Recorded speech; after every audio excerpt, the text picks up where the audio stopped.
Bonjour, tout d'abord, il faut rappeler que d'après les observateurs, il s'agit de la 33e année consécutive où l'Afrique est la destination pour la première visite à l'étranger de l'année du ministre chinois des Affaires étrangères. Ce qui reflète les actions substantielles de Beijing pour honorer son engagement à travailler pour le bien-être des pays en développement, notamment les pays africains et les pays arabes. Une visite qui montre également la grande importance que la Chine accorde à l'amitié traditionnelle entre elle et l'Afrique, ainsi qu'à la croissance des relations sino-africaines.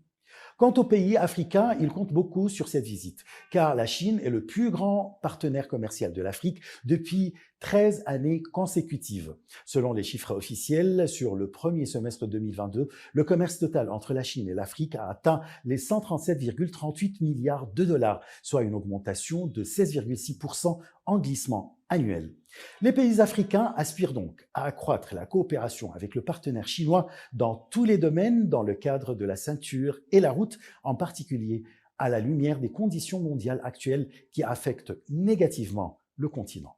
Au cours de sa visite en Égypte, le ministre chinois doit rencontrer dimanche, le 15 janvier, Ahmed Aboulreit, le secrétaire général de la Ligue arabe.